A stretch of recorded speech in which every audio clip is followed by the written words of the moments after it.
and welcome to the Horror Herald. This week... No! Oh, no! Wait, that's the movie. That's right. Yes. What, did you think I was stopping you? No, I thought we were doing like a Love Island intro. Like this week. New bombshell enters. A new bombshell enters. Enters the studio. We have a co-host now. Oh, yeah. This guy. What's her name? Oh, yeah. This guy.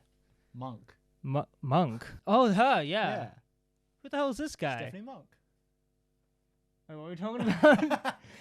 If you don't get what I'm referencing, it's a Doctor Who reference. Because we're talking about aliens. Aliens, but it's a silence. And anyway, we're going to just skip past what we're doing right now. But hello, and welcome to a very special episode of the Horror Herald. Yes, we are reviewing Jordan Peele's Nope. Recent, just came out. Just came out. Came out just then. Yeah, and I love Jordan Peele. I think Louis loves Jordan Peele as well. I like him a lot. He is, this may sound stupid, but to me, I think he's like one of my favorite, if not my favorite, modern horror director. And I couldn't wait for his next film. I wouldn't say I was like in anticipation for Nope, because I don't think it's been like teased a lot. So like if it was teased for a long time, then maybe the anticipation would have been there. But I'm excited because it's another Jordan Peele movie, and we one of our first reviews on the Horror Herald was us. So Go back and listen to it. Yeah, 2019. It was years ago. We might do another one of us. We might like do another like new kind of review on it. We could do Get Out and then do us. Yeah, and then do us because I do want to like re-examine it. Yeah, and then Nope again. And then do us. Just keep on doing it. Keep doing Jordan But Peele. no. And then review his comedy specials. Do Kay and Peele. I keep on saying Pele, but that's not Peele. Peele. It's Peele. No. But yes, so we are doing Nope. Fantastic. And before we get into it, as we always do, I'll tell you, we got to mention our sponsor for this episode. Oh, Are they paying us this time? Oh, you bet your ass. No, if you go into the sponsor's website, you're like fake paying. Are we getting paid? Are we getting paid for the sponsor? Yes. Yes, that's right. Yes, we are being paid by the sponsor, and the sponsor is investing a lot of their time into the show. Okay. So yes, but we got to mention it. So up over here is a QR code. If you're listening at home, you can't probably see the QR code. Maybe you can hear it, but that doesn't really work. You can hear the QR code. Scan me. No, scan me. But yes, over here, if you're watching, there was a QR code. Please scan it. And this week's website, this week's sponsor is don'tforgetthemilk.weebly.com. It's a very cool website. Cool. Louis had a look at it. What do you think about it? It really got me going, and me really wanting to get some milk afterwards. Yeah. It's really good. It's like I'll just give you, because I don't think many people probably do scan the QR code, but it's like a fun little adventure you can do. Yeah. Choose your own adventure. It'll take you maybe 2 minutes. It's very short. Yeah. But it's fun, and it's get some milk and get some milk. Get some milk afterwards. Get some milk. But, get some milk afterwards. Now we must get to our segment. It's our news segment of the week. This week's Horror News. Horror News. I know nothing. He knows everything. I know the news. That's usually how it goes. I'm News Boy, and I know the news. If you expected a joke, I'm not going to commit to a joke. I just said I'm News Boy. I'm News Boy. And I tell the news. I'll read you the news. So this week's Horror News, first up on the Horror News, big story, I've got to get my notes, is Vince Gilligan is making a new show, which is a mixture of The X-Files and The Twilight Zone. Oh, yeah. What the fuck is that? What are you... Scully? That's Fox. Fox is... If you probably can't see it, because I think the mask is like... Probably. The mask is probably covering it, but there's a T-posing... picture of it. There's a T-posing Fox. What the fuck is that? Why is Paranormal Activity there? Because that's just a thing in the X-Files intro. It's like Paranormal Activity stuff. Oh. This is a bit of the intro. I haven't seen But yeah, so Vince Gilligan, he actually, if you don't know who he is, he's the showrunner for Breaking Bad and Better Call Saul, renowned, fantastic shows. But he also started kind of his writing career writing episodes of the X-Files. Were they good ones? I don't know. I don't think I've seen. Maybe I have seen some episodes of his. I don't remember. But I gotta check because I think I can go like, oh wow, that was written by Vince Gilligan. But yeah, so this news comes from Deadline. I'm pretty sure if I'm getting that correctly. I knew he didn't want to go back to the Breaking Bad universe, but yeah, but this is cool. I'm excited. Really well written sci-fi paranormal show. Can't wait for that. Yeah. So basically, Deadline's reported that he's making a television series project with Sony TV. It's going to be shopped in a few networks in the coming weeks. I don't think he's started yet. So it's very early stages. It's just like writing. Okay. And he's going to write and produce it. And it's described as a blended, grounded genre drama. The new series is also being compared to The Twilight Zone and The X-Files, Deadline reports. It's said to be set in our world while putting a tweak on it, focusing on people and exploring the human condition in an unexpected and surprising way. That's what every single show sounds like when they're pitching it. Yeah, so, but I'm it's excited. Vince Gilligan, so he's going to get it. Is Peter Gould with it, or is it just Vince Gilligan? I don't know. All I'm seeing is Vince Gilligan. Right. But that's cool. I like The X-Files. It's one of my favorite TV shows. And Better Call Saul is my favorite TV show. So. There you go. So it all combines. It is all Good together. Television. It is all together. But yeah, so that's the news. First part of the news. He's really good at his job. God. First part of the news. How many times have we done this? I don't know. 5 times now? I don't know. Many. Yeah, actually 5 times now. Probably more. Anyway, it doesn't matter. Okay, second part of the news. Nick Castle is recording the breathing of Michael Myers in Halloween Ends. So there's I'd like to nominate Leo for News Academy Award. I just found this so funny because I don't know how to feel about this. Like Nick Castle is having a cameo. Like he's gonna have a cameo in this Halloween Ends, and I'm actually excited because he's not gonna be like doing a Michael Myers cameo. He's gonna be his like own character that's like in it, which I'm cool about. Mm-hmm. But then I'm like reading this in the bloody disgusting posted, and I think Nick Castle sent it out a tweet with a picture of him in like an audio booth looking at an image of Michael Myers, and he said, "I'm breathing like new life for the last time into Michael Myers," or something like that. I'm not sure exactly, but yeah. And he's basically recording the breathing of Michael Myers for Halloween Ends, and I'm just like, oh gosh, like I know it's for the fans, but like does the fans, because I've seen lots of like videos of like Halloween nerds like talking about like, oh, the breathing sounds different and stuff like that, and I'm like, God, it's just breathing. It's like caught into the character, Leo. Like I thought you out of everyone would be like, no, it's not that like it's not for me. I didn't think it's that integral to Michael Myers. Like, don't get me wrong, breathing, yeah. Like, that was big in the first... Everyone needs to breathe. Yeah, I know, but, like, it's ominous, his breathing. You can hear it in the first movie, and I think it's maybe in 2018 as well. And, yes, I have no problem with breathing. Star Wars stole it. Do we... Darth Vader. Did he? Yeah, did they? Yes. First movie, I think, came out before Halloween. Yep. But I'm just like, oh, gosh. I mean... Do we... I have no problem with Nick Castle. I mean, sure. Why not? Sure, get him to do breathing, but, like... Why? Because I feel like a lot of Halloween fans are like, yes, thank God we're gonna have him as breathing. I'm like, oh my God, isn't that needed? This is a weird take, but it's no, but it's okay. It's weird news. I just think it's funny. It's funny. I just think it's funny, and so yeah, he's gonna be in the new one. So he's also said, by the way, I'm gonna be in the new one, but I won't be in the mask. You'll see me. You'll see this face for the first time on camera, the actual face of Nicholas Castle. So that's gonna be cool. Can't wait to see him in the Halloween Ends. I can. And yeah, because it's really sad because he had a cameo in Halloween Kills that got cut out. And I saw it it's on the DVD or the Blu-ray, which I have. Is it good? And I'm glad they kind of cut it. It's basically like the drone. You know that scene where the drone goes into like there's an old couple playing with a drone and it goes into a bathroom. It's basically just POV of the drone, and then Michael Myers like grabs it and like throws it away. And is that him? That's like him in it, and it's kind of cheesy. And also the drone footage is. I thought it was gonna be Nick Castle going like, man, mob mentality is really bad for our political climate. No. But yeah, that's that. So we'll move on. We'll move on because we don't want to spend too much time. All right, the next part of the news, and this isn't probably any big news to me and Louis, but it's just horror news in general. Stephen King approves of an adaptation of Mr. Harrigan's Phone. So there's going to be an adaptation of another one of his stories. I'll deal with it. Thank you. talk. On streaming, this story originally came from If It Bleeds, which was like an anthology book. Okay. I think one of them was like a vampire story, but it's like a 2020 volume called If It Bleeds.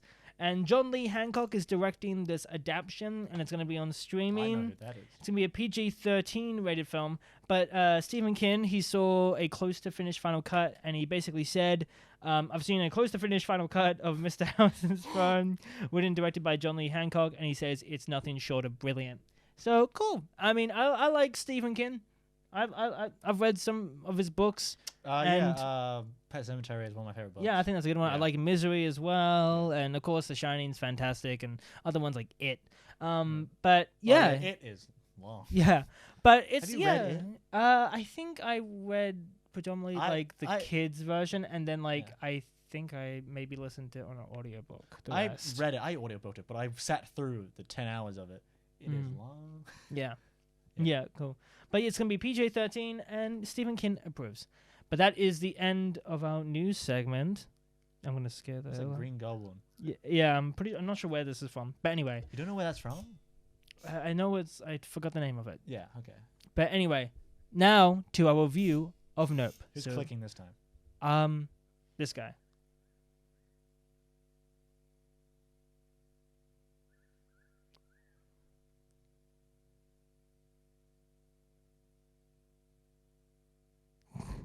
Click. Whoa! Why do we always start yelling? Because he transported us to different camera angles. Oh, okay. It's epic. It's the big adventure. I mean, the cameras move. We don't really move. The cameras change. I change directions. We do, I guess. Sure. Leo. Yes. What do we start off with usually? We normally start off with a little ask of how do you feel about the film overall? No spoilers. And guys, this is the only part of the review where it's not going to be spoilery. So Leo. if you haven't watched the film, what are you doing? Watch it. Okay, good. I thought you were going to do that again. Dude, what was that again? Last time you did that, and I had to put graphics on that went like that. What did you ask me to do? What did I do? You were like, no, you were like, spoilers. Woo, woo. Oh, good idea. Okay, spoilers. No, I'm not doing it. Yeah, It's gonna look you have to stupid. do that, Louis. It's gonna look If he stupid. doesn't do that, then you know he ain't doing his job. Okay, well, Anyway, back to it. Quick little You go overview. first. Okay, yeah. you're the bigger Jordan Peele fan. And this is a film where I feel like I can't tell you how I fully feel about it after Yeah. just watching it once. Yeah. I feel like when I watch it again, I'm either gonna love it so much more, or I'm Yeah. gonna be like, But Yeah, 100%. I overall think it's good. I think it's great. I mean, Yeah. when some bits in the movie hits really high, Uh-huh. Out of all the Jordan Peele films, there's sections in this movie that I've been the most terrified Yeah. watching. Sure. I actually was in full on suspense. Oh my gosh. Yeah. But there are this isn't a flawless movie. No. I feel there are moments where I'm oh. But I feel like if I watch it again, maybe I might forgive it more. And Sure. I don't know. It's very strange to me. At the Yeah. end, I'm I don't know how I fully feel about this. I love so much about it, and it has so many great ideas, but I don't know how to fully feel how it's constructed. Mm-hmm. But yes, I probably said Yeah. too much already. That's a really stupid opinion. Yeah, my okay. opinion is I thought it was good. Good. I think the biggest way to say it without spoiling is I think it was a better sci-fi movie than a horror movie, in my opinion. Okay. I personally didn't find it that scary. It was thrilling. I thought it was very thrilling. I thought there were a lot of suspenseful moments, but what I say was I scared. Not. I would say in a lot of Jordan Peele movies, I'm not scared. Maybe in Us I was, but I wouldn't say I'm scared. But I would say it was thrilling, thrill ride, suspense, cosmic horror. But I would say that in the scenes that it goes into horror, it does a really good job in dealing with horror cinematography and horror aspects of classic horror things that you would expect in every horror movie. But I feel like when it dives more into the sci-fi aspect, that's when I really clicked into this movie. Sure. When I was okay, this is when it goes sci-fi, and it deals with all of their dealings in like the antagonistic force in this thing. I'm like, this is good. So yeah. Yeah. Okay. Well, now it's gonna be spoiler heavy. So back off. Back off. Go Get away. out. Get out. Get a real life. Okay. Get away from Go us. home. Get out and get away You should from be us. studying. Get out. Get out of here. Get Watch away the from, movie. Get out. Get away from us. Get out. And if you think Get of away watching from this, us. no. If you get out. Get away from us. And if you're thinking of watching this review without watching the movie, just nope. Nope. Okay. Nope. Nope. Nope. Nope. Nope. Nope. Go and get. Go and get. All right. Go and get Eat. us. Nope. Okay. Okay. So let's get to the review. So normally we start off with the positives, and we're not going to change. Let's just continue with the positives. Okay. So Ready? Let's start with the positives. Light. Did you do light ones first, or do you want to go in? Well, I'm just reading on my list. I'm gonna just say acting, just general acting. Okay, This first movie. positive. Actors. Yeah. Really good job. Yeah. Which goes into the directing as well. Just acting, like, I'll get my more general opinions of this stuff out, like cinematography, directing, acting. It's a Jordan Peele movie. It's gonna look good. It's gonna be visually amazing. It's gonna got some great shots and great techniques and great acting in it. You know, that's like my biggest probably one of my biggest positives in this movie was just like the acting. Yeah. And, like, Okay. Yeah. So yeah, I agree. I think the acting was great. The acting. No, but yeah. As us acting professionals. Acting professionals. Performing arts. Performing school. arts. No, yeah, I think the acting was great. I think Keke Palmer was fantastic as like Emerald, I think is her character's name. Emerald. I'm just looking at it now. I think Emerald she OJ. had like a lot of quirky personality, a lot of charisma that worked She's not really like the other well. girls, you know. Yeah, she was always just fun on screen, and you know she did annoy me a bit at the beginning. Sure, but then I grew. I feel the opposite. I think at the beginning I think she was really cool, and then I don't think she started annoying me, but I think she was cool. But yeah, cool. Yeah. That's fine. OJ at the start. Yeah. I would say I like OJ, Yeah, but I wasn't I fully. prefer apple juice. Apple juice, yeah. That was a yeah, bad joke. Oh, I'm sorry. Jesus Christ! All right, cut it. No, Cut it. No, no, keep going. No. OJ at the start. The other reason I wasn't like fully into his character, mainly because I couldn't really hear what he was saying sometimes, with the kind of like personality that's kind of like down. Yeah.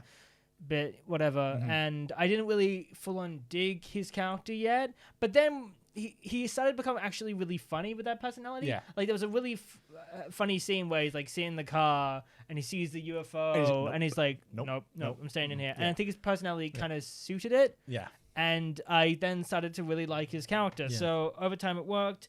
Stephen Yeun was, I think, fantastic. Yeah, he did a really good job. I forgot Quite his a character smaller name. role. It was a smaller role, I don't remember the but character's name.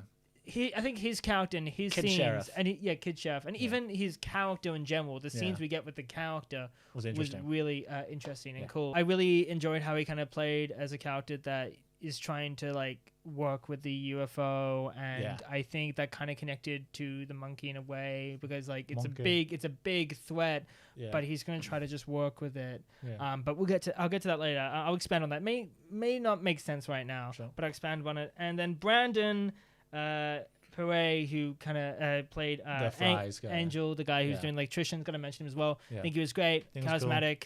Keith David was great to see as well.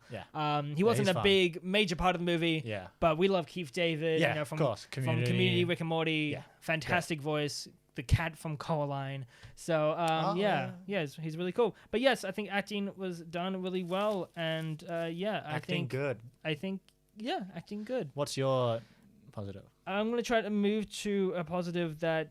Actually, no, I'll probably just get this one out of the way. It's a big one. Okay. I think it's a very original concept of like a sentient UFO. I think that's very original. And I think it's kind of cool because it probably maybe has been done before. I don't know. But I haven't seen it done before. Yeah. But I think it was very unique, very original where, you know, it's not just a transportation ship. It's actually and the slow discovery. I wrote that as well. Like the slow discovery of what it was. They think it's a UFO. And I think it's really cool because I've always kind of thought of like aliens. When I think about like my idea of what aliens will look like, I never think they're going to look like in no humanoid form, but like look like beings that have distinctive, features like arms and Yeah. legs or whatever like that. I always thought they could be literally anything. And Yeah. if it's like got a living sentient life within it, Yeah. it could be that. Yeah. So I think that's such a Yeah. cool thing that he made, like something that you think just looks like a ship is actually a living being. Yeah. And I think that is such a cool and original idea. And there were scenes with it, and I know you probably weren't scared too much in the film, but there were scenes where I actually kind of got scared of it. Like, Oh, yeah, when it okay, was yeah. like coming down at it Yeah. at OJ really fast, when he was like where the seats that like outdoor arena was, it was coming really fast. I was like, whoa, that's scary. Oh yeah. That's what I mean. When it does horror, it does horror well. And I think it's and personally I'm gonna say this as well. For me, I felt really scared when you could see the people being like sucked up into it and they're like within it and screaming, and I'm like, oh my god, that is frightening. The scariest thing this movie did was having the alien fly by and you can hear the people screaming. Yeah, that was scary. But also just like seeing them within the tubes being like sucked up and like screaming within it. It was pretty scary. And I haven't seen The Blob, but is it anything like The Blob? 'Cause I feel like Louis is probably gonna go, that looks like The Blob. But it's not exactly like The Blob. The Blob more is like, I think The Blob's more acidic, grounded characters in the three, mainly the two protagonists. But you can count Angel as well. I mean, like, they like realize there's a UFO. They want to take a photo of it, and then they realize like of how scary it is. They're like, no, I want to leave. I want to leave. And like Emma's like, I want to go. And then like she gets drawn into, because he obviously wants to find it because his father died because of it. So he probably has a bit of more of a thing, like he wants to get photos of it. And I felt like it was weird because the characters felt weird in a way. Like a lot of the characters felt kind of off to me. I'm not sure if it's the writing or if it's just the characters themselves, but sure, it was just like, didn't feel like, I'm not saying it's a bad thing, but they didn't feel like proper humans. But like sometimes when they reacted to something, it's like, oh, I would see how I would react to that in that situation like that as well. But they'd also react to it in kind of like a loose way. Yeah, I definitely agree. I think OJ kind of, because he was kind of a toned down character who didn't show too much of his emotions at all, really, to be honest. And I see what you mean definitely with OJ. I didn't really feel that way when I saw Kiki's character. Yun, I felt he was a bit weird. Sure. Well, I think the reason why he was a bit weird was he was always kind of like part of it. He's been for 6 months. He's been feeding horses or whatever it was. Yeah. And I think that was kind of cool because you can see, earlier in the film, there's like lights turning on from the stadium. That's probably him practicing and giving the horse over. So I think that was a cool callback that's used again. But I definitely agree with you on that point with OJ. But I don't necessarily agree. I think with kind of the rest of the characters, to be honest. But I'm not saying your opinion's wrong. But I'm just saying I felt differently. Yeah. But I definitely agree with OJ. He was pretty all right, whatever. So I do agree with you at that point, definitely. Okay, I will move on to another positive of mine. I think I really thought the audio mixing, and this may sound weird, but like the audio was really fantastic. Like when I was in the cinema, I felt like there was a UFOs flying all around me. I felt like I'm not sure if this maybe is a great thing for the movie Nope, maybe it's just the cinema that we were in. Yeah. But it really felt the kind of sound effects of the UFO and the in the distance and the kind of screeches, and I thought really kind of was unsettling and kind of was cool. It made you feel like there's a UFO with you, and I think the that's monster cool. also had the classic clicking noise. Yeah, I can't recreate it. There's a I hear you. Like it always I feel like every monster creature, massive creature, has like the echolocation thing, and I was like, I could go without it, but I like how they added it because it's like the classic creatures and sound. And also connecting to audio, I like some of the music choices as well. Like I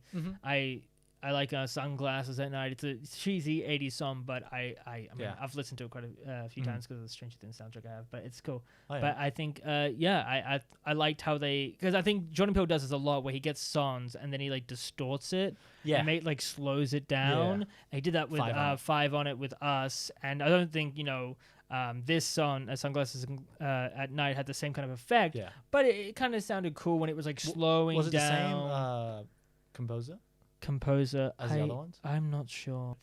UFO, when he was getting closer, that song was slowing down to just even like the small beats of it. And I really kind of dug that kind of audio mixing, and I think it worked really well. And there's other songs that were great. And yeah, speaking on that, the composer you said is the same composer. So is that for all of it, like Get Out as well? Get Out, yeah. Wow. Well, you know Stephen King. Yeah. On Get Out, he was like, keep that composer. Okay. I really like it. And then Jordan Peele was like, yep, I'm keeping him. Sure. I mean, to me on this film, I didn't feel the music as much. I was going to get to that in the negatives. I didn't feel. Oh, okay. Yeah. I mean, to me, I was just. It's not really negative, but sure. Like, doesn't detract from the film, but this movie definitely has the weakest soundtrack. Like a score. That's right. Has the weakest score. I don't remember any of the score until the third act, when OJ was running away from the UFO. Yeah, I was the whole movie. I was like, man, where the fuck is the score? I don't I'm not really liking the score in this movie. Like, I'm like, where is it? Did they even play much of the score? There's not much score. If there was no much score, maybe that's on me for not realizing it. Because I didn't feel like there wasn't much. Really a score or anything. I didn't see it too much as a negative, because it wasn't a negative, but like I noticed how I noticed it throughout, but because usually because I was expecting a score, because in Us and Get Out, it's the classic. And they're great scores as well. So you want more score. So like, I wasn't told that this was gonna have no score. So I don't blame myself for expecting somewhat of a score. Sure. But I feel like at the end it came back with that classic. Was that kind of Indiana Jones kind of music? Yeah. Okay. And I was like, oh, okay, there it is. I feel like that happened a lot with this movie. I was it lost me, and it got me back at the end in the third act. Like, okay, yeah. Mystery and suspense of like what it like at the beginning, what we think it is, like all the coins and the stuff flying down, killing his dad. Yeah. I knew it was about aliens. I was like, what? And then as soon as I saw that, I was like, I got it almost immediately. Of like, oh, it's rejecting all of the non-edible things. I was like, okay, I got that almost immediately. But I was just like, but then the rest of it, like seeing like that cloud isn't moving. What the fuck? And then like seeing it fly through the clouds and like, oh, it's a UFO. I really liked how like that it continued throughout the whole movie. For like a lot of my problem with the movie was that a lot of things didn't continue, but this was a continuous thread throughout the movie. Yeah. Yeah, and that actually leads me to another positive of mine. Yeah, I gotta say that I think Jordan, what he does really well is he kind of like plants stuff, and that eventually like will make sense later in the film. And like that's a lot of stuff that directors do and writers and directors do. But I think it's seen a lot in Jordan's films, and I think there's so many like stuff about. You saw, what do they call it? Those blow-up men that, like, flail about or whatever like that. Yeah, the inflatable arm. Yeah, they were kind of just, like, there, but then they're kind of used in the final act to detect when the ship is coming. And, I don't think this was a major thing that... Because I got to get to this in my negatives, but I won't get to it yet. For example, there was, like, balloon popping in the monkey scene. Yeah. That kind of also connected to later when there's a big balloon going into and it pops and explodes within the UFO creature. But also, the well at the very end. It's seen as like a major point at the end when Kiki, I don't know the character's name, I'm just gonna call it Kiki. Emerald. When she's taking that photo, same thing with the well. So I think Jordan's great at like setting up stuff that you may not even think is important. But at the very end, I would say like they were less set up in this one than the other ones. These ones are like, here it is, and then it comes back at the end. I feel like in Us and Get Out, it felt like it was a continuous thing. This movie was like, that camera thing, remember that cowboy, the camera pans at it, looks at it for one thing, and then goes away. Like this one, like it set it up, but it wasn't like as like, hey, this is a thing. Oh yeah, I get you. Now I'm gonna just get to this one. What for me, those scenes are like the monkey. And that whole flashback in 1998 was to me utterly terrifying. Like I think that was executed so well. Maybe not with you, but for me, I don't think I've ever felt as scared when watching a movie for a long time. Because this like everyone has their own kind of niche of what they're terrified about.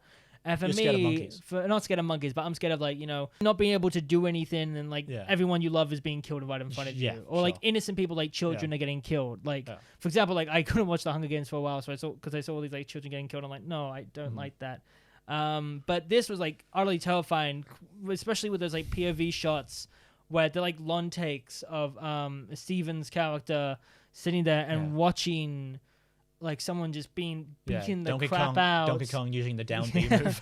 Oh god! But the monkey, beating the crap out of someone and like I don't know, eating them. I was like, that's so intense. And you can see them like flailing about and not being able to do anything, and seeing the dad kind of character in the sitcom trying to run and the monkey catching up, and you're not seeing like the actual graphic violence, but you're seeing it kind of off screen. Yeah. To me, was terrifying. Like I felt so unsettled. I was like, I obviously wasn't gonna throw up or whatever like that, but I actually felt really scared about that, and especially. And it's weird because you wouldn't normally feel scared because Steven's character's going to live. Yeah. Nothing bad's going to happen to him. Yeah. But I felt really kind of scared. And I felt it was also really scary and beautiful, when the monkey's coming forward and is seeing, the kid and tries to go in for the fist bump and then gets shot. Yeah. I'm like, first of all, I was like, thank God the monkey's shot. But also I'm like, that is so dark because the monkey probably didn't, know what he's doing, and him trying to be like still friends with Steven. I was like, oh my God, like that whole section, while I'm going to have to talk about it in my negatives, I think that whole section was so well done because it terrified me, and anything with the monkey really scared me, although I will have to get to my negatives because I'll get to it. But that was utterly terrifying. I think that was done really well because I don't think I've been as scared in any of the Jordan Peele movies until like that moment. Sure, I can get that. And that to me that was just really scary. Yeah. But I think it was just very well done. Yeah. Do you want to move to another one? Really quickly, like I'll just say like a quick positive was just the whole house scene, the whole house blood rain scene. Sure. Terrific. I just want to point that one out specifically. That's probably my favorite scene in the movie. Sure. But like a more less specific thing is the comedy. Yeah, that's gonna be my last point. My last part is the comedy. Yeah. I felt like in other ones like those are kind of funny, and like there's like comedy sprinkled throughout. This one like. I feel like there's less like comedy. There's funny bits like characters saying something funny, but it's less like someone says like a one-liner like the TA guy from Get Out. Yeah. It's just like that crazy bitch, like that's like he's the funny guy. And in Us, you have the dad who's the funny guy, but this one doesn't really have the funny guy. Yeah. But this one is probably the funniest. Maybe not the funniest. I haven't rewatched the other one. Sure. Anymore. Yeah. I got to agree. I think what was good about this comedy is that a lot of it didn't feel forced. Like a lot of it felt like natural, and it was just needed when it's just needed. Yeah, like it wasn't like I'm gonna make this scene that's really intense suddenly kind of funny. Yeah. You know what I mean? Yeah. It was good. Like there was like jokes about the CW. Oh yeah, the CW. I think it was funny. And then like them celebrating, like being all happy and clapping to their hands, and like, and even the scene when he's in the car and he just looks out and goes nope. I mean that's because everyone would do that. Like I feel like if I'm walking home alone and I'm like the shortcut, and I look down an alley and all the lights are gone, I go to myself nope, and I keep going. Like this movie is named after. Also, the other thing you told me, this movie is named after.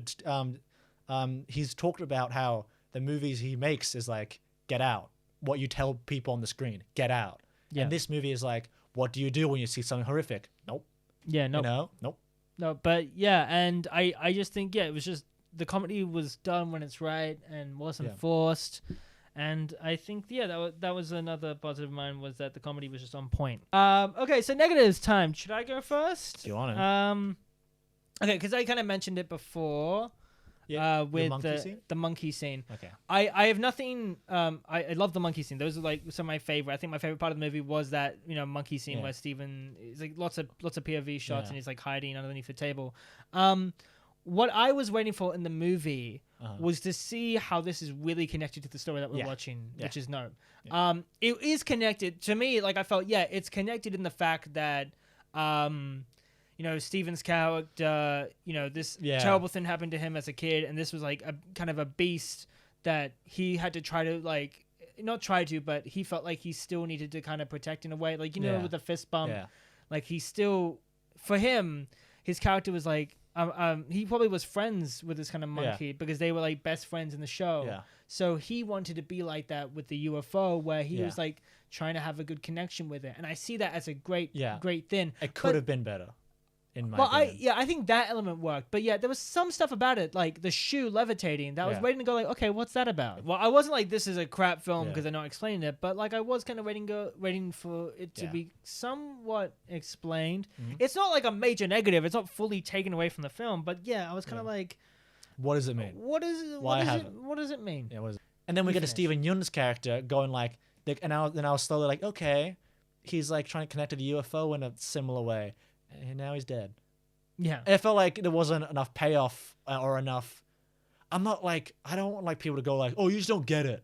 This isn't something where you can't just say, oh, you just don't get it. Sure. I feel like this needed more. Okay. Yeah. I do like on the same time I also do kind of see connections about how. Oh, I see the Oh no, connections. I'm not saying you don't. Yeah. I'm not saying you don't, but I'm just saying that while you were talking about, while you were talking, I was starting to think oh yeah, I can kind of see connections about how the main characters are part of like a animals for TV. Yeah, animal TV. And that's also what the monkey's for. And that's why I was waiting for is the monkey being messed up by a UFO? That's just like how the horses are when they start going crazy when they see something. But I do also see connections. I mean, the horses went crazy for the mirror ball, and then the monkey went crazy for the balloons. But the monkey fucking murdered. Yeah. Everyone. Yeah. But on the same time, where was animal control? This is just where were the people wrangling the animal? I know. People are on, maybe because it was the 90s, they didn't have it, but like back in the 90s, there was no protection. It was pre 9/11. Okay, sorry. It's kind of that thing that took me out of the monkey scene. I was just like, where's the monkey wranglers? Yeah, because they said they had multiple monkeys, so there would have to be people taking care of the other monkeys. Where's the monkey wrangler? Where's this other person? If the monkey's going around killing people, there should be people. For me, there. I think I can give it the benefit of the doubt. Another thing that took me away from the monkey scene, I found it kind of funny. When the dad comes down and goes like, "Arga, what's his name? I don't remember. Gargo, don't kill me! No!" And he runs away. I was like, I don't know. I found that funny. You found that funny? I found that intense. Everything else was so scary. But then as soon as the character came down and went to the monkey, don't kill me, and the monkey started chasing him. That felt like a sketch to me. That felt funny to me. I felt completely opposite. I felt like this is horrible. I felt like, oh my god. I felt like the way the actor delivered it and how it was written, it kind of it felt jokey. It felt like the guy was like, "Hey, monkey, don't kill me, and it was like, "Oh, I don't know. I need to rewatch it to try to figure out what about it." For me, I think there was part of it where he was going like, "Please don't, whatever." Yeah. He wasn't like, "Oh my god," because he knows the monkey. He's worked with the monkey. I wish he would have just would have snuck over, and then the monkey saw him, and then he got chased out. Logistically, yeah, that might be better, but for me, I didn't see it as a problem because I felt like the guy, the father character, is trying to not care for the monkey, but trying to go like, "Hey, you remember me? We do this together. Please don't." And that's why, and the monkey goes crazy. That makes it even worse to me because I'm like, they work together. They're like a fake family on TV, and then and to see him getting like mauled after him going like, "Please don't." I was like, that's intense. That is really crazy. I just found some of it kind of funny. Okay. To me, I felt the complete opposite. I felt like that was just horrible because the dad probably, he cares about the monkey in a way because they've worked together. And he's just like, please don't. And for me, I felt that extremely... To me, that's extremely intense. Yeah, I need to rewatch it. But we should probably move on to the next one. Did you want to move on to one or should I? I'll move on to one. I couldn't understand some of the dialogue. Sometimes when Emerald and OJ were talking, they were either talking really fast or a bit mumbly, or like in some of the slang and dialogue they were using, I didn't understand. So sometimes I was like, what's happening? And like that made me miss out on some exposition. So like in the third act, when they were explaining all the stuff they're gonna do in the third act, I was like, what are they doing? Why are they doing this? Why is this happening? And I was like, I'm so confused. I am so lost. And like when Emerald was talking to the cinematographer, I was like, what did he say? What did she say? I can't understand what is happening. And I felt like it might be just a me problem. It might be an audio problem, or maybe an actor problem where they mumbled some lines. I don't know. There were scenes where I was like, what the fuck did anyone just say? I agree. I think, and this wasn't just the main two characters. Angel kind of mumbled. There was lines, I totally agree with you, that I think was mumbled, and there were moments in the film where I also felt a bit confused. And probably not to the extent of you, but I definitely, there was definitely moments that was meant to be important, and I didn't understand what was going on. I was like, what are you saying? I mean, and I can understand why that takes away from the film. I kept trying to like unblock my nose like throughout the film. I was like, is it me? Like I can't. I was like, Sure. oh, And what I is can happening? definitely understand why you think that takes away from the film. And Yeah. to me, obviously, because I'm just trying to, I love Jordan Peele. I'm just gonna watch it. But I feel like that's why I didn't full on take it away from me too much. But yeah, there was some moments where I was like, oh, okay. Like the ending, they set up the ending. Yeah. And I didn't fully understand what everything was about. Like, same. why is there all these, why is it a problem if blow up this people happened? and why is the electric bike suddenly now working when before it wasn't? Anyway, I understand why. yeah. But like when it was like low and battery. But but yeah, I agree with you. Some of it I think was mumbled. Something's just took happened, away. and I was like, why is this happening? I'm gonna get this quickly out of the way because we're not gonna talk much about this because Louis doesn't know anything. But I wanted more Barbie Ferreira. Okay, she's an actress who's in Euphoria. She's in it for like less than a minute probably is an entire screen time. Okay. And Louis has nothing to say about this, but I've watched Euphoria. I like Euphoria. And I knew she was in the film. I mean, she's like given like a pretty big credit. Like at the opening like title sequence, she's got like a single name credit, but other people have like a couple of name credits. And she had like much less screen time. I think she had like out of all the like characters that have like screen time, like proper screen time, she had like. It's probably in a contract that she had to have her name on the credit. I don't. Yeah, probably because she's like. Yeah. Well, because she's relatively. She's relatively known, known, but like. I was like, oh, come on, because I really liked her character in Euphoria, so I wanted more stuff of her, and I was kind of disappointed that the only thing she does is eat chips. Hey, and go, oh, what are you doing? Get a paid to eat chips? Yeah, I would love to be in a Jordan Peele film and eat chips and just go, hey, what's going on? I'd do it. But yeah, but on the same time, I just wish there was more of her. But that's not a negative against the film. That's just a personal, like, whatever. Yeah. Do you want me to get to like a proper negative instead? That was a proper negative for you. Oh, fine, go then. No. I think because we can talk about this, it did feel a little bit long, I think. Yeah. Yeah. I felt like this goes on to my negative pretty much. The film kind of lost me during the beginning middle. Okay. Like not the beginning. Beginning was good, and then the middle of it was like the blood rain thing. That was great. But in the middle, like beginning, middle, like end of first act, beginning of second act. Sure. I was like, it didn't feel like there was a clear goal in the movie. There was no clear like. There's no groundwork in this movie yet. There was no direction in the movie. Not direction, but there was no like story direction in this movie yet. And I was like, what is happening? I was like kind of losing interest because like Get Out, you get the premise. Because there was no cliches in this movie, I couldn't grasp onto anything. So if this movie was so unique, I was like, so where are we going? Yeah. And like, a movie can be completely unique and do extremely well and captivate me, but it needs to be clear on its uniqueness and this one was a bit too vague. Maybe that was because of the dialogue I couldn't understand. Maybe that's because like I didn't really love the sister until like maybe the middle of the movie. Sure. And I just didn't have a clear goal in the pacing. I don't know, like I had nothing to hold on to. Yeah. I agree. I think it was. And like there were chapters, like Lucky, and I was like, each horse. I think, and like it kind of messed with me a bit. Okay, yeah, I definitely agree. There was like moments where, like towards definitely at the start, well, like not a lot of stuff was going on. Yeah, and I think what it did well was establish a cool setting and atmosphere. Yeah. And that worked well, but it didn't make. Well, I wasn't bored, but I was kind of going like. Okay, I'm waiting for something, and I'm happy that they didn't do any like fake. I mean, they kind of did do the like fake aliens, and that was kind of like their little jump scare. But on the same time, I was. It's nice to have this like setting. It's kind of cool, but I did feel like this was long. But to me, I didn't feel like the beginning was super long.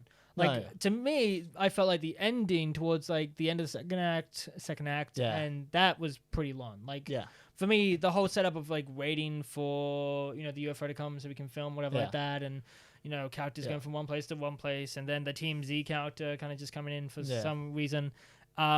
It felt to me like that section was long, especially when they like decide to leave the house for the first time. When it's blood everywhere, and when they're saying like we can't look at it.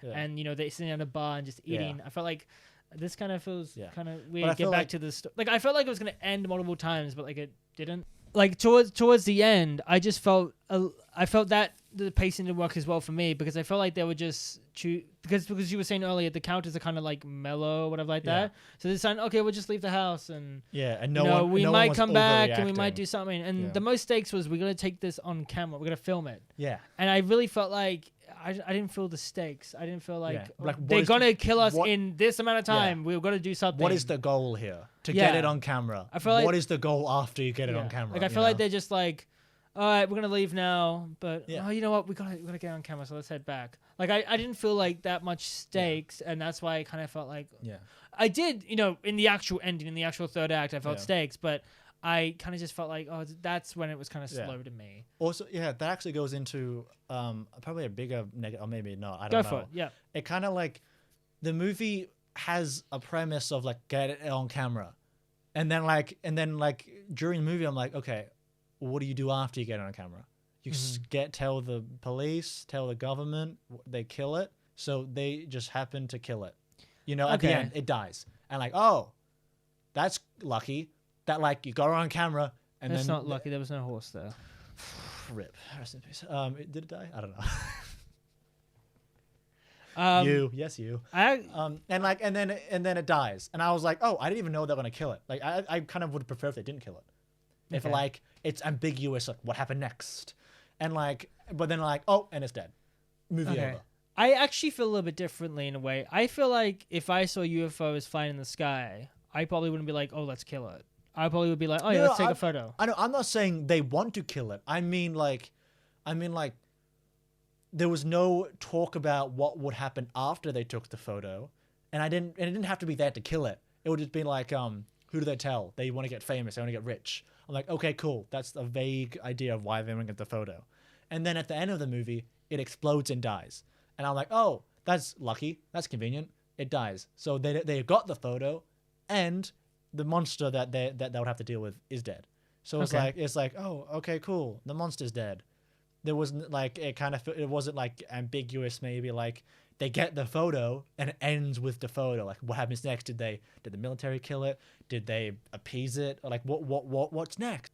They just kill it by accident, and it explodes. And she's just like, you're not gonna like this. Here's this massive thing they'll set up earlier. It explodes and then kills it. Okay. Yeah. I mean, I didn't see that too much as a problem, but I can get why. I can get it. I can get what you mean. And the movie just ends, and then OJ is on a horse. I think that's cool. Yeah. I mean, yeah. Okay. Should I go into a negative? What's another negative I have? Oh, okay. I felt this to be a little bit forced. Is the concept of understanding that you can't look at the UFO? Oh, yeah. I felt like, how did he come to that conclusion from the horse looking at a ball like a mirror and then going animal? Crazy? Like I felt like I didn't get that. That felt forced. Yeah. Like I didn't. Yeah. I feel like they could have just done, because also what was really not great to me is it didn't really do anything, that idea of not looking at it anyway. Like they kind of just mentioned it, but then they kept on looking at it, so it didn't really do anything. She didn't look at it, and it didn't go for her. It was good for like one scene when they were like walking. For me. Yeah, it was good for one scene when they were like walking away. Yeah, and they weren't looking at it, and like she was like walking down the track, and I think he was on the other side, and that was good. I guess they weren't looking at it, but then it doesn't. That didn't do much. How does that relate to a horse? Does this creature now only attack you when you look at it? But then it also attacks the other people, and they ain't fucking looking at it. And like, I wrote down like, there's no continuity with that idea. It's kind of like, hey, this is a thing we have because he has horses. I think it's a funny idea in a way that like the best way to not be attacked by a UFO is for you not to see it, and then that's kind of funny where it's like, oh well, then it doesn't exist. You can't see me, I can't see you. What I mean by that is like, oh, like in order to see a UFO as real, you have to look at it. You got to see the proof. Yeah. But if the whole point is just safe if you don't see the proof, I think that's kind of funny. Yeah. But they didn't really do something with that. They kind of just had like, okay, it won't attack you. Like, know it's there. He opened the door and looked at it. Yeah. Yeah. You would think he would be, Yeah. So I just feel like that kind of felt kind of forced at the end. Yeah. And it just didn't seem like a motif that worked at all. It was there good for like one scene. But then they kept on looking at it otherwise. Like at the very end, when it's coming, they both look at it. They have to look at it. Like, it didn't do anything to add to the movie. It just kind of felt forced and like, what? The concept of fame didn't feel natural to me. Like I kind of get it. Like I get the idea that like they all want to get, you know, big in Hollywood. They're gonna work, and that kind of like worked well for me, I guess. And you know, there was news people going over and trying to get it, and I guess they wanted to take a photo to get famous. Yeah. Okay, that does work. The only reason why I didn't love it so much is the TMZ guy going like, he's broken on the ground. It's like, why aren't you taking a photo of me? Take a photo of this. And I was like, you can get famous. I'm like, that felt forced. Maybe because we live in Australia and that doesn't really happen. Maybe in America that happens a lot. You guys just suck. America, stop. America, you're weird. No, but I just felt okay. I don't have anything against the concept of fame. I just don't like that scene because it just felt weird. Yeah. Why would you like, you're broken and you're like, why aren't you taking a photo of me? I get it. TMZ guys, paparazzis, and his arm is like. Yeah, I get it. Like paparazzi dudes can sometimes be scumbags. Yeah. Like. That's world renowned that like if you work for the paparazzi, you can be a scumbag. So I get why he's acting like a scumbag, but at the same time, that kind of just felt weird to me. Yeah. Actually, I don't have anything against the idea of fame. That just worked. That just seemed was. That's I'm done. I have one more. Yes, go for it. Actually, I talked about this before, but I said I wish it was scarier for me. Like I kind of went like, oh, like this is scary. Like when the fake aliens like started moving, like no, after I was like, okay, they're fake. I didn't really like it. But when they looked like they were just part of the background, and then they started moving, like little things like that. I just wanted more of scary things to happen. Yeah, I can't fully agree with that because I actually got like, I'm not saying that's such a subjective thing, of course, but to me there was a lot of scary stuff. Because to me, like I didn't really get scared in the other Jordan Peele films too much. I mean, I probably did scare me. I don't find them very but scary. Like because I love the monkey scene so much, I count that, and that really scared me. And that's one of the first times in a very long time that I was like genuinely terrified while watching a movie in the cinema. I was more confused at the very start. Like there are intense and thrilling moments, but I wish it was like. Maybe my definition of scary is different. I mean, for a sci-fi film about UFOs, they made it pretty fucking scary to me. This is a better sci-fi than a horror movie for me. I feel like they're good on equal levels. Yeah, sci-fi horror. That's great. We have different opinions. It's very rare, so that's good. It's very good. All right, now we have to come to the rating system. So the very bottom is shit show, like really bad. It's awful. There's hardly anything good about it. It's just dog crap. We hated our time with it. It was really bad. And above that is bore, snore, get out the door. It's like it has some redeeming qualities. It may have a cool aesthetic in some bits, but like it's still pretty bad. Yeah. And we're bored, and we would leave we wouldn't leave the theater because we would watch the entire film. But it's boring. It was a waste of time. Yeah, bad. Yeah. Above that is book appointment for disappointment. So this is a movie that may have some cool elements to it. May work in some aspects, but when we watched it, like we were very disappointed because it may have had a really great premise and just wasn't able to fulfill that. It may have been, this is sometimes a bit biased, maybe a film that we were looking forward to, and it just did not deliver at all. It may be a film that, it's just it succeeds in some stuff, but it's just pretty bad. Then above that is, hey, it's fun. This is a movie that was alright. I mean, it's nothing super special. It's nothing that like it's not going to change the game or whatever like that. But it was good. It was fun. We enjoyed it. It may still have flaws, but you know what? We mostly had a good time, and it was fun. Then above that is what is it? Fantastically Splendid. Fantastically Splendid. This is a movie that's great. It's good. You should definitely check it out. Like, it's not a perfection masterpiece, but what it does is pretty good, and it's worth the ticket. It's a great film. We enjoyed it a lot. It's not perfect, but it's great, and you should check it out. Then above that is classic. So this is all masterpieces. This is a movie that is really fantastic. Like it's so good. But personal favorites, it could be it maybe to other people it may just be whatever, but to us we love it so much, and we think it's really fantastic. We think it's great. We can predict this is going to be a classic for years to come. It's great. It's original. It has something to say. It's fantastic. Yeah. Not fantastic. It's awesome. It's a classic. It's a masterpiece. This is weird. So we're gonna come to our decision now. This is weird for me because I went in expecting it to be something. Then I watched it and then I was like, oh my god, this is gonna make it this. And then I watched something like, oh, this is gonna turn it down. And then I watched something I was like, oh my god, this is gonna make it this. Yeah. And I was like, oh, this is gonna turn it down. There are so many scenes in this where the scenes alone are fantastically splendid. But the other parts of the movie makes it like my makeup. I'm like, to me, I was like, the scenes. I'm like, that's a classic. that's a classic. Because I'm a Jordan Peele bias boy. Yeah, I wouldn't and then say and then I'm any of these like, are classic. oh, this is drawing it down. Oh, this is drawing it down.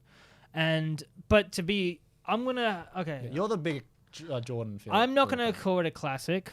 I wanted desperately to. I think if I watch this again, I may change my mind. I honestly think that in a few years to come, when people look back at old sci-fi movies, they're gonna look at this and go, "Wow, that's such an original, cool concept." Yeah.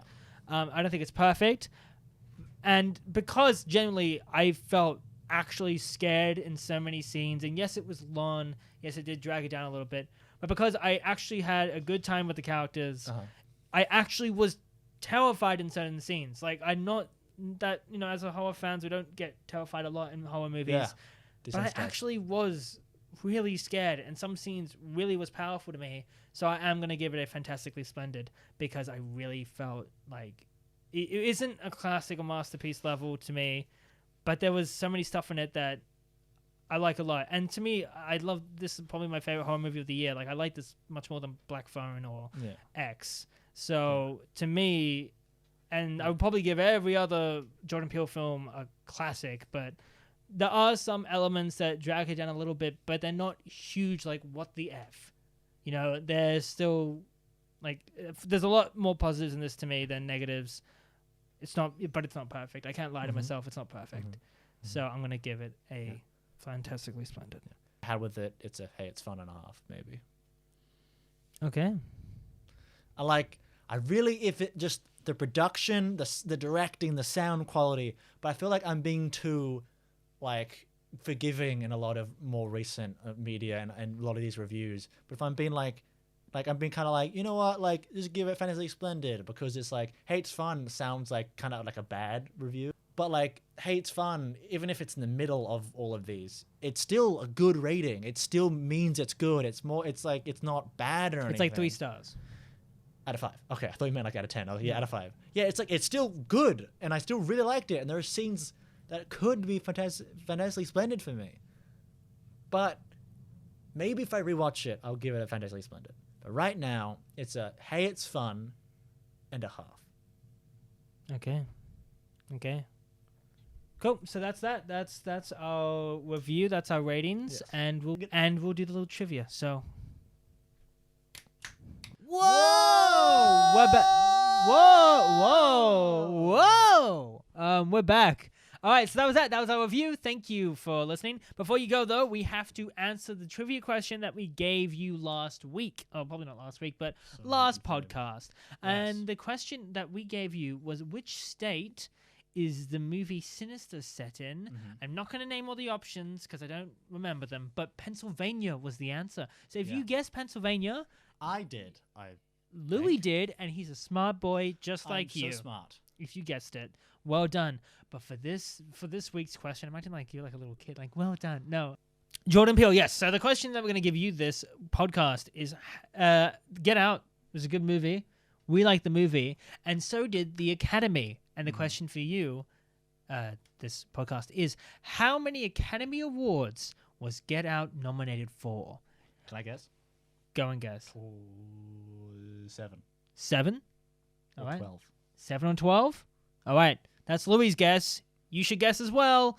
Guess at home. And that write in the comments. If you don't write in the comments, I will know. Yeah. And if you enjoy this podcast, show it to your mates. Show it to people who like horror. Follow us anywhere you can to Twitter. Yeah. And also go to our podcast. Listen to those podcasts. Yeah. And also, what would be really cool is put your ranking of the Jordan Peele films. Trilogy.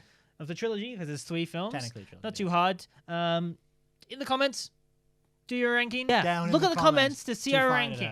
Anyway, and please give us your ranking, because I love your boy, Jordan Peele. I love my boy, Jordan Peele. Yeah, he is his boy. He's my boy. Yeah. My baby. My monkey.